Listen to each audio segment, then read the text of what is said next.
अस्सलाम वालेकुम students. Artificial intelligence की वीडियो लेक्चर सीरीज में आज हमारा फोर्थ लेक्चर है और आज हम पढ़ेंगे कि आर्टिफिशियल इंटेलिजेंस में लर्निंग की टाइप्स कौन कौन सी हैं।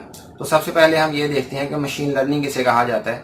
मशीन लर्निंग बेसिकली मशीन्स को सिखाने के अमल को, मशीन्स को ट्रेन करने के अमल को, मशीन्स की लर्निंग कैपेबिलिटी जो है उसे क्या कहा जाता है, मशीन लर्निंग। देखें, मशीन्स जो हैं ये इंसान को मिमिक करती हैं, इंसान को कॉपी करती हैं, इंसान की नकल करती हैं। तो इंसान की एक बहुत ही अहम कैरेक्टरिस्टिक है कि वो चीज़ों को सीख सकता है।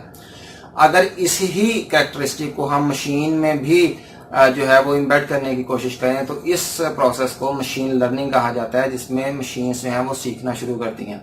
आज से अगर पहले की बात की जाए या फिर आज की भी अगर बात की जाए तो मशीन्स जो हैं वो इंस्ट्रक्शंस पे काम करती हैं। हम मशीन्स में सॉफ्टवेयर इंस्ट्रक्शंस डाल देते हैं, सॉफ्टवेयर को इंस्टॉल कर देते हैं, जिसको देखते हुए, जिन इंस्ट्रक्शंस पे अमल करते हुए कंप्यूटर्स जो हैं वो किसी ना किसी ऑपरेशन को परफॉर्म करते हैं। तो बजाय इसके अगर हम कंप्यूटर्स में इंस्ट्रक्शंस को स्टोर करवा दें परमानेंटली, हम कंप्यूटर्स को लर्न करवाएं, कंप्यूटर को लर्निंग डाटा दें और साथ में एक एल्गोरिथम दे दें जिसपे वो उस लर्निंग डाटा को अप्लाई करे और उस अप्लाई करने के बाद वो खुद से एक मॉडल तैयार कर ले। उस मॉडल पे वो अपनी सारी की सारी ट्रेनिंग ले और उसी मॉडल की बेस पर वो डिसीजन मेकिंग करे। डिसीजन मेकिंग क्या करनी है मशीन लर्निंग में? डिसीजन मेकिंग है वो चीजों की क्लस्टरिंग करनी शुरू कर दे, वो चीजों की क्लासिफिकेशन करनी शुरू कर दे। इसे हम अभी देखेंगे कि क्लस्टरिंग एंड क्लासिफिकेशन किसे कहा जाता है।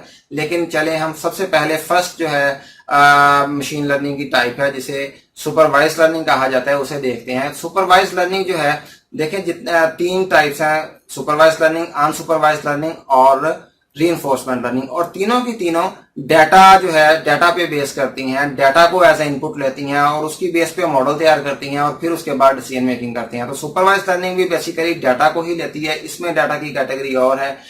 अनसुपरवाइज में डाटा को और तरीके से लेती है, इसी तरह से रीइंफोर्समेंट में लेती है। तो सबसे पहले अगर सुपरवाइज लर्निंग की बात करें तो सुपरवाइज लर्निंग में कंप्यूटर्स को बिल्कुल एक टीचर की तरह से सिखाया जाता है। फ्लैश कार्ड्स लेके कंप्यूटर्स को उस पे ट्रेनिंग करवाई जाती है। जिस तरह से हम एक बच्चे को दिखाते हैं, एक तस्वीर दिखा के उसे कहते हैं कि ये देखें, ये फॉर एग्जांपल ये फ्लैश कार्ड है, इस पे हम बताते हैं कि ये बनाना है, ये क्या है, ये मैंगो है। तो इसी तरह से बिल्कुल एक टीचर की तरह से, एक ट्यूटर की तरह से कंप्यूटर जो है वो भी सीखता है और कंप्यूटर इंजीनियर जो है वो उसे सिखाता है कि ये चीज जो है इस तरह का ऑब्जेक्ट है, इस शेप का ऑब्जेक्ट है, तो आपने इसे मैंगो कहना है, इसे बनाना कहना है, इसे बफलो कहना है, इसे एक रेजर कहना है। तो इसकी बेस पे कंप्यूटर्स जो है वो सीखते हैं और फिर आउटपुट भी प्रोवाइड करते हैं। जरूरी नहीं है कि वो सबसे पहले जब उसे सिखाया जाए और वो हमें करेक्ट आउटपुट देना शुरू कर दे। हो सकता है कि शुरू में वो हमें करेक्ट आउटपुट ना दे, लेकिन जैसे जैसे हम कंप्यूटर को लर्न करवाएंगे,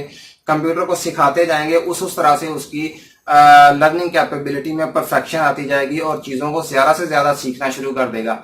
और इसके अलावा हमारा जो फर्स्ट जो सुपरवाइज लर्निंग है, ये क्लासिफिकेशन एल्गोरिथम्स होते हैं, इसमें ये क्लासिफिकेशन करता है। क्लासिफिकेशन किसे कहा जाता है? क्लासिफिकेशन कहा जाता है, देखें, वो एग्जैक्टली जो चीजें उसने सीखी हुई होती हैं उन चीजों की बेस पे वो डिसीजन करके हमें बता देता है कि ये फलां चीज है। इसमें 0 और 1 का कंसेप्ट है, यानी कि सिंपली स्ट्रेट फॉरवर्ड यस या फिर नो। अगर हमने इसे 3 चीजें सिखाई हैं, हमने बताया है कि ये मैंगो है, ये बनाना है, ये एप्पल है, तो ट्रेनिंग हासिल करने के बाद हम जितने मर्जी इसे बनाना या एप्पल या मैंगोस ला के दे दें, ये तीनों कैटेगरीज को सेपरेट कर देगा अपने नॉलेज की बेस पे। तो बनाना को एक क्लासिफिकेशन के एक ग्रुप में रख देगा, एप्पल को दूसरे ग्रुप में रख देगा, बनाना को तीसरे ग्रुप में रख देगा। तो इसे क्लासिफिकेशन कहा जाता है और इसी के एल्गोरिथम है जो हम बाद में जाके पढ़ेंगे। तो जो सुपरवाइज लर्निंग है, इसमें सबसे पहली एग्जांपल है हमारे पास एडवर्टाइजमेंट पॉपुलैरिटी। देखें, अगर हम एक वेबसाइट को खोलते हैं या यूट्यूब को खोलते हैं तो उस पर हमारे पास एड्स आना शुरू हो जाते हैं। तो हम देखते हैं कि किस तरह किस्म के ऐड आ रहे होते हैं हमारे पास। सबसे पहले कंप्यूटर्स ये देखते हैं कि भाई आजकल पॉपुलर ऐड, सबसे ज्यादा प्रोडक्ट कौन सी है, उसी की चीज की ऐड दी जाती है जो सबसे ज्यादा पॉपुलर हो। देखें, कंप्यूटर्स में, वेबसाइट्स में या यूट्यूब के पीछे कोई बंदे लोग नहीं बैठे हुए जिन्होंने वहां से देख के तो किसी ऐड को चलाना है। डेफिनेटली पीछे एल्गोरिथम चल रहे हैं जो कि एड्स को चला रहे होते हैं। तो सबसे पहले पॉपुलैरिटी को देखा जाता है, उसके बाद रेलिवेंस को देखा जाता है, कंटेंट को देखा जाता है कि किस किस्म का कंटेंट है। फॉर एग्जांपल, हम अगर एक आर्टिफिशियल इंटेलिजेंस की वेबसाइट पे बैठे हुए हैं तो वहां पे अगर फॉर एग्जांपल एक डिटर्जेंट पाउडर का एक कमर्शियल आ जाता है, एक ऐड आ जाता है, तो डेफिनेटली वो इतना इफेक्टिव नहीं होगा। तो कंटेंट को भी देखा जाता है कि भाई अगर एक आर्टिफिशियल इंटेलिजेंस की वेबसाइट है तो उसे डेफिनेटली उस पर कोई टेक्नोलॉजी के रिलेटेड जो है वो एड्स जो है वो चलाना होगा। इसी तरह से सेकंड हमारे पास है स्पैम क्लासिफिकेशन। बारहा हम देख चुके हैं पिछले लेक्चर्स में भी कि स्पैम जो है ये क्लासिफिकेशन कंप्यूटर्स के एल्गोरिदम्स करते हैं। किस बेस पे करते हैं? जो उन्होंने लर्न किया हुआ होता है, यानी हमने उन्हें सिखाया हुआ होता है कि अगर मेल के अंदर इस तरह के वर्ड्स होंगे, लॉटरी का वर्ड होगा, प्रॉफिट का वर्ड होगा, रुपीज या डॉलर्स का वर्ड होगा, तो फिर डेफिनेटली ये स्पैम मेल है जो ऑटोमेटिक जनरेटेड है। तो उसे किस में भेजता है, किस में क्लासिफाई कर देता है? स्पैम वाले फोल्डर में क्लासिफाई कर देता है उसे। इसी तरह से जो ऑटो जनरेटेड मेल्स नहीं होती, जो प्रॉपर होती हैं, उन्हें प्राइमरी वाले फोल्डर में भेज देता है। इसी तरह से सोशल वाले फोल्डर में। तो मेल क्लासिफिकेशन जो है ये भी इसकी एक एप्लीकेशन है। नेक्स्ट हमारे पास फेस रिकॉग्निशन। हम फेसबुक को इस्तेमाल करते हैं तो फेसबुक पे हम देखते हैं कि अक्सर हमें नोटिफिकेशन आया हुआ होता है कि there is a picture that might include you. तो फिर इसका मतलब यह है कि उसने हमें पहचान लिया है, क्योंकि उसे वो हमें जानता है, हमारी पिक्चर उसके पास है, हमारे कंटेंट उसके पास है। वो अपने एल्गोरिदम को अप्लाई करते हुए हमारे चेहरे को पहचानता है, रिकॉग्नाइज करता है और हमें नोटिफिकेशन जो है वो इशू कर देता है। तो ये क्लासिफिकेशन जो है सुपरवाइज्ड लर्निंग जो है, इसे मैं थोड़ा सा रिवाइज कर देता हूं कि ये चीजों को सबसे पहले इसमें चीजों को सिखाना पड़ता है। चीजों को सिखाने के बाद कंप्यूटर उसमें ट्रेनिंग हासिल करता है और परफेक्शन आने के बाद हमें डिजायर्ड आउटपुट जो है वो देना शुरू कर देता है। इसमें यहां तक जो बेसिक्स हैं वो यहां तक हैं, जो फर्स्ट लेक्चर ले रहे हैं वो यहां तक देखें। इसके बाद ये जो एल्गोरिदम्स हैं, जो एडवांस लोग जो पढ़ेंगे इसे आर्टिफिशियल इंटेलिजेंस के डिफरेंट जो रेलिवेंट सब्जेक्ट्स को पढ़ेंगे तो वो इन एल्गोरिदम्स को भी समझेंगे, जिसमें हमारे पास रिग्रेशन है जो कि सुपरवाइज्ड लर्निंग का एल्गोरिदम है, डिसीजन ट्री है, रैंडम फॉरेस्ट है और क्लासिफिकेशन। क्लासिफिकेशन में हमारे पास डिफरेंट एल्गोरिदम्स है, KNN है, ट्रीज है, लॉजिस्टिक रिग्रेशन है, नेव बेस है और SVM है। और इन्हीं ये जो एल्गोरिदम है, इन एल्गोरिदम को सिनेरियो बेस पे अप्लाई किया जाता है। ये सारे के सारे क्लासिफिकेशन के एल्गोरिदम्स हैं, लेकिन ये क्लासिफिकेशन एल्गोरिदम्स जो है ये सिनेरियो को देखते हुए जिसपे जो बेस्ट फिट करेगा एल्गोरिदम वही लगाया जाएगा। इसके बाद नेक्स्ट कैटेगरी है हमारे पास, उसे हम अनसुपरवाइज्ड लर्निंग कहते हैं। अनसुपरवाइज्ड लर्निंग में हमारे पास जो है वो कंप्यूटर के पास कोई ट्यूटर नहीं होता, कोई टीचर नहीं होता, बल्कि सिंपली वो डाटा को उठाता है और डाटा को उठाने के बाद उससे खुद से उसका मॉडल तैयार करता है और उस पर ट्रेनिंग हासिल करता है और उसके बाद हमें आउटपुट देना शुरू कर देता है। अनसुपरवाइज्ड लर्निंग जो है ये क्लस्टरिंग जो है वो अप्रोच है अनसुपरवाइज्ड लर्निंग। और इसमें हमारे पास बिल्कुल जो कंप्यूटर है, क्योंकि उसे हम कुछ भी नहीं सिखाते, उसे सिंपली हम क्या दे देते हैं, बल्क ऑफ डाटा दे देते हैं। और ये सुपरवाइज्ड लर्निंग जो है ये मशीन लर्निंग पे बेस कर रहा होता है, जबकि अनसुपरवाइज्ड लर्निंग है जो आपने एक आम टर्म आजकल सुनी होगी डीप लर्निंग, तो ये उस पे बेस करता है अनसुपरवाइज्ड लर्निंग। अनसुपरवाइज्ड लर्निंग में ANN एक ऐसा एल्गोरिदम है जिसे आर्टिफिशियल न्यूरल नेटवर्क कहा जाता है और ये बिल्कुल इंसान की तरह से काम करता है, जिस तरह से इंसान जो है वो खुद ब खुद चीजों को सीखने की सलाहियत रखता है। इसी तरह से अनसुपरवाइज्ड लर्निंग जो है ये भी सिंपली डाटा को लेगा और उस पर काम करेगा और हमें आउटपुट प्रोवाइड करेगा। आर्टिफिशियल न्यूरल नेटवर्क का मैं थोड़ा सा आपको इंट्रोडक्शन दे देता हूं, बाकी डिटेल से इंशाल्लाह हम किसी नेक्स्ट लेक्चर में इस पे बात करेंगे। देखें, इसमें डिफरेंट लेयर्स होती हैं ANN के अंदर, आर्टिफिशियल न्यूरल नेटवर्क के अंदर। ये बिल्कुल ऐसे ही है जैसे इंसान के न्यूरॉन्स हैं, ये जो डॉट्स हैं, ये सर्कल बनाए हुए हैं, ये न्यूरॉन्स दिखाए हुए हैं, नोड्स भी कहा जाता है। इसी तरह से ये लेयर्स हैं, ये डिफरेंट लेयर्स हैं। फर्स्ट लेयर को हम इनपुट लेयर कहते हैं, लास्ट वाली को हम आउटपुट कहते हैं। ये हर एक जो एज है उसके ऊपर मैंने वेट दिया हुआ है और जब हम इनपुट देते हैं, फर्स्ट नोड को इनपुट दी जाती है और वो उसे आगे ट्रांसफर कर देता है।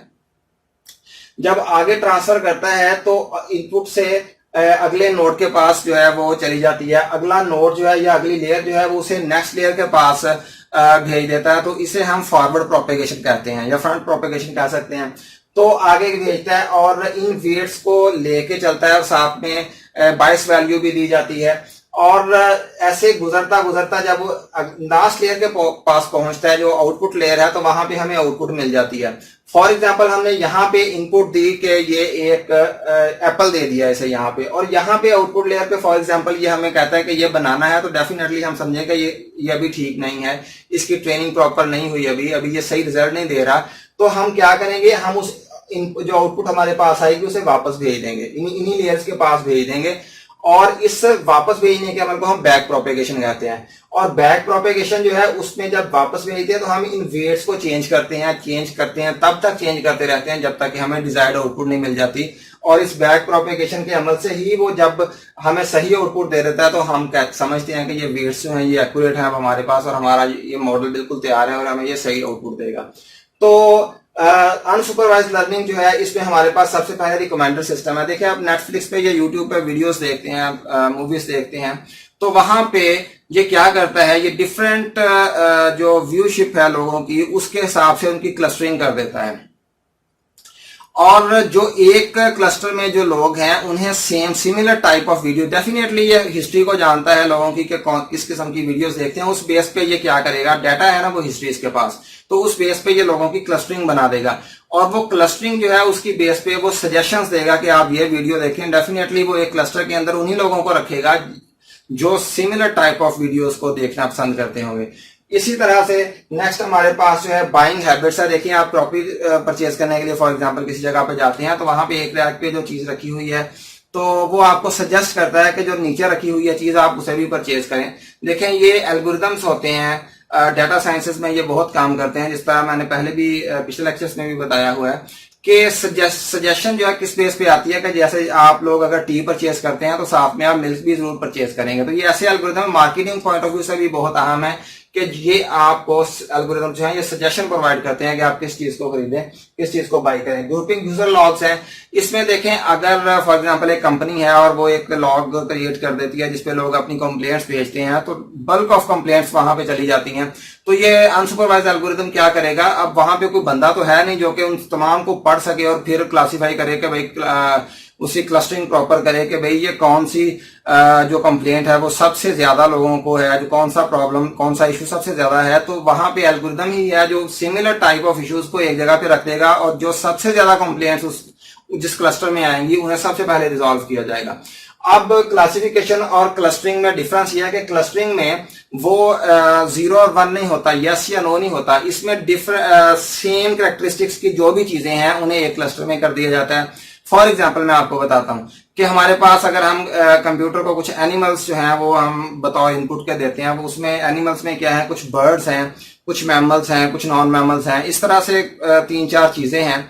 तो ये क्या करेगा, ये ऐसे नहीं करेगा कि बफलो को एक क्लस्टर में रख देगा, गोट को एक में रखेगा, कॉक को एक में रखेगा, स्पैरो को एक में रखेगा, इस तरह से नहीं करेगा, बल्कि ये क्या करेगा, एक क्लस्टर बना देगा सिमिलर कैरेक्टरिस्टिक्स वाली चीजों का, फॉर एग्जांपल इनका बर्ड्स का।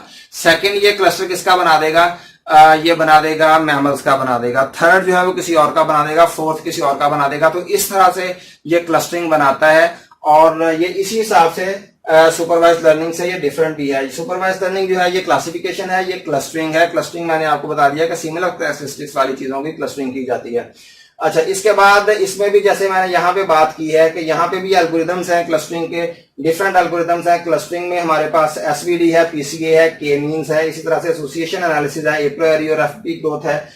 इसके बाद हम रीइंफोर्समेंट लर्निंग की बात करते हैं। रीइंफोर्समेंट लर्निंग क्या है, रीइंफोर्समेंट लर्निंग सुपरवाइज और अनसुपरवाइज लर्निंग से थोड़ी सी डिफरेंट है। वो इस सेंस में डिफरेंट है कि इसमें जो एजेंट है वो मिस्टेक से सीखता है। मिस्टेक से किस तरह से सीखता है, जिस तरह से फॉर एग्जांपल आपने एक गेम देखी होगी, मारियो गेम जो है, अगर आप में से किसी ने खेली है तो उसमें देखें कि हमारा जो एजेंट है, हमारा ऑब्जेक्ट है, वो लेयर्स को क्रॉस करता है। सबसे पहले फर्स्ट लेयर पे होता है, उसके बाद सेकंड पे जाता है, थर्ड पे जाता है, फोर्थ पे जाता है। फोर्थ फॉर एग्जाम्पल उसकी टारगेट लेयर है, अगर तो उसने क्लाइंब करना है, ऊपर से ऊपर चढ़ना है। तो जब फर्स्ट लेयर से सेकंड लेयर पे आता है तो आने के बाद अगर वो दाएं मुड़ने की कोशिश करता है तो हो सकता है कि दाईं तरफ कोई ऐसा ऑब्जेक्ट हो, हर्डल हो, कोई ऐसा ऑब्स्टेकल हो जो उसे किल कर दे, और अगर वो लेफ्ट साइड पे मुड़ेगा तो हो सकता है वो नेक्स्ट लेयर पे चला जाए। इसी तरह से ऊपर वाली लेयर पे जाता है, उसके बाद उससे ऊपर वाली लेयर पे जाता है और फाइनली वो अपने टारगेट को अचीव कर लेता है। तो अगर वो किसी भी लेयर पे जाके वो गलत डिसीजन लेता है तो डेफिनेटली उसे पनिशमेंट मिलेगी, और अगर वो सही डिसीजन ले लेता है तो डेफिनेटली उसे अवार्ड मिलेगा।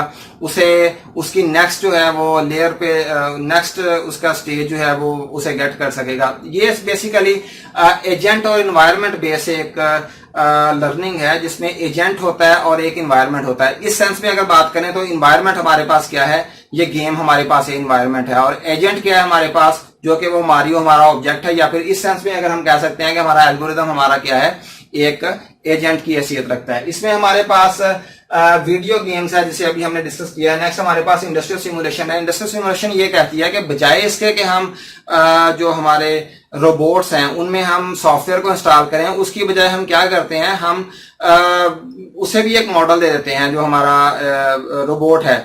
बजाय इसके कि वो इम्बेड किया जाए सॉफ्टवेयर को, वो रोबोट खुद सीखे, खुद अपने लर्निंग करे और अपनी मिस्टेक्स को खुद ओवरकम करे, जिससे क्या होगा, जिससे उसकी परफॉर्मेंस बेहतर होगी, इससे उसकी कैपेसिटी बिल्डिंग होगी और उसकी कैपेबिलिटी डेफिनेटली ज्यादा होगी, अच्छी होगी, बेहतर होगी।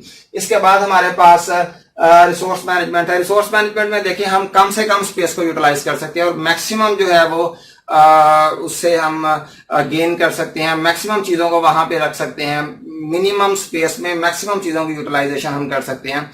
तो हमने आज 3 जो है वो लर्निंग की मशीन लर्निंग की टाइप्स पढ़ी हैं, सुपरवाइज्ड लर्निंग, अनसुपरवाइज्ड लर्निंग और रीइंफोर्समेंट लर्निंग। इंशाल्लाह नेक्स्ट लेक्चर में कुछ नया पढ़ेंगे। थैंक यू, अस्सलाम वालेकुम।